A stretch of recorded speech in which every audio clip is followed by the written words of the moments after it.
Previously on Accelerating Z Garage. Unfortunately, I had to spend the money on the proper clutch. I don't want to do this again. I have had more clutches in this car than I think I have had tires on this car. Or until the next time I do a clutch in apparently a couple of years. So hopefully this is the last time I do it in a long time, because I'm getting sick of this. It's a beautiful day outside. You can hear the birds in the background. Everything is awesome, right? Guess again. I know I probably come across as a pessimist sometimes, but it's things like this that kind of cause that, we'll say. Because there was an engine in here. I got it all put back together and running. I went to take it for a drive, put my seatbelt on, and it would not go into gear with the new clutch. So, use the boroscope, check the slave cylinder working. Slave cylinder is working. Could not figure out anything wrong with it that I did on my end. So she came all back out again. We took it apart. I took it over to my brother Dan's. We put it on the press.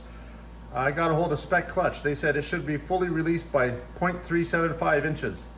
We took it up to 0.4 inches. It was not released. We tested my old one just to confirm our procedures.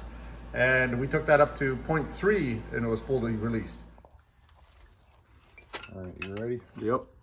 Well, let me know when you start spinning it. Yep.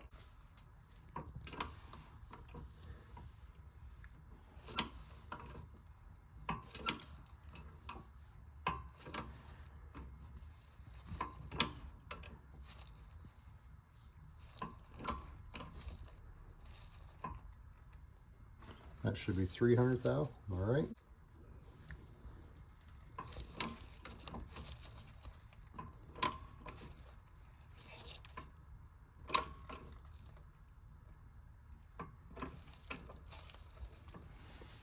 That'd be 400 thou. Okay. Well, we're still not released. All right, let's watch that dial go back around then.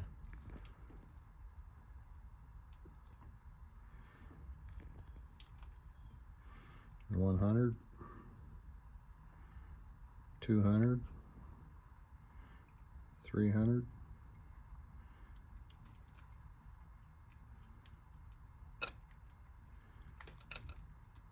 400.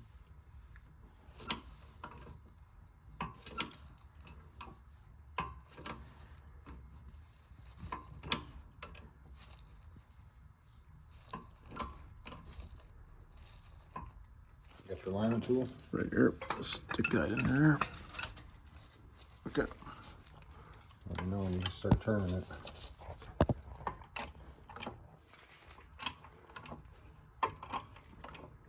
That's 100. Yep.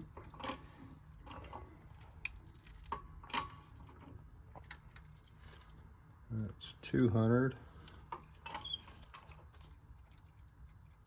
Got it. I can feel it. There you go. Right around 250 it started moving. Yep. So by 300 anyway you got So I can full release. Yep. Went up to 400 on the old one, it wouldn't do nothing. Yep. Yeah. Talking to spec clutches back and forth, they've been very good about it. Long story short, they said the disc is fine. They sent me a new pressure plate. So the new pressure plate just arrived today, and we got some deja vu because we just did this not long ago. And look, same kind of paperwork, same kind of foam, and brand new pressure plate. Now this is just the pressure plate. The disc is in the box underneath here. And hopefully this one works. Now we're gonna, before I put it all back together, we are going to completely test this 100%. I have actually taken the hydraulics and the clutch pedal right out of the car to test out of the car before we do anything.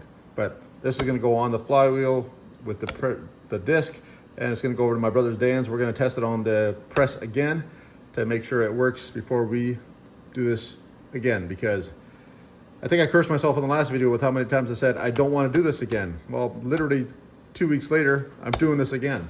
Well, I just opened up the new pressure plate and it's got some writing on the disc, which the old one did not have. So we're gonna make sure we document that. There's the new one. Underneath it's the old one. And they believe that that is the defect point here, because everything I've done is, to the best of my knowledge, correct. And I've done this, like I said, too many times. Not sure what all that means yet, but we'll dig into that in a bit. So that was the end of June that I put out that clutch video. A couple days after I put out that video, I was working on the Cavalier, getting the clutch all ready. And this is my daily driver. 2005 Toyota Echo. Great cars for just beating around and good gas mileage, cheap parts to fix. But my wife was out driving it and she calls me up and says the car's broken. Well, when you look under here, let's see if you can see this. That subframe, she snapped right there. And the other side's not far from doing the same. That happened right at the last week of July, or sorry, last week of June. And so I quickly rushed to get the Cavalier fixed, so at least I had some kind of car to drive, and put it all together on this literally the last weekend of June. And that's when it decided that the clutch wasn't going to work. So July 1st was Canada Day here. That was a Tuesday. We were off work, so I spent 6 hours taking that engine right back out again. And it was just all together and running on the Sunday before. So now, ironically, now it's July 14th, so literally 2 weeks later. I've got my new clutch pressure plate from Spec, and I just got a hold of somebody about a new subframe for this car. So we'll see which one takes the priority. I think it's going to be this car, so we're going to go run down, pick that up today. Hopefully it's in good shape, because this car's got 370,000 kilometers on it, and I plan to take it to 500 if I absolutely can, because there's nothing else really wrong with it. Everything works great. The AC even still works on this car because it is freaking hot today. And speaking of hot, if you notice some extra noise in the background other than just the buzzing lights, I spoiled myself and put an air conditioner in the window of the barn here. It was an old one I've had kicking around here forever, and it's getting so hot and muggy this year that it's just the humidity in southwestern Ontario is just nuts around the Great Lakes. So anybody that lives in this area, you'll know what I mean. So Yep, we're going. all right.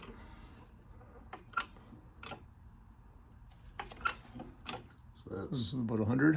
100.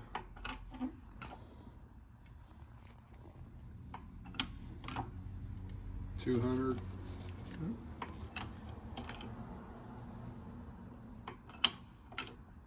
300. Yeah, there you go. Spin it. Nice. So about 340 or so. We're at Yeah. 340 now, so it started moving about 330 Nice. or so. So what's it, three? There's 350 now. Okay. And Yep. it spins I easy. can spin it. Yep. Okay, so I can move it around. that Jeez. should be the problem then, eh? Yep. Looks like the pressure plate was the problem. Just a defective pressure plate. Nice. Okay. New pressure plate is installed. Everything is torqued, Loctite on all the bolts, on both the flywheel bolts and on the clutch pressure plate mounting bolts. If you're wondering why there's so much kitty litter all over the place, because when I was in my rush to test this before, when I first got it back out of the car, I forgot about the turbo oil line. So every time I was running the engine, watching the drive shaft on this side, the oil line for the turbo was pumping out on this side. So I eventually realized where's this oil coming from, and obviously I had to throw down a bunch of kitty litter, so we'll be putting fresh oil in this engine, even though I tried to catch it last time, because obviously when you're rushing, you make mistakes.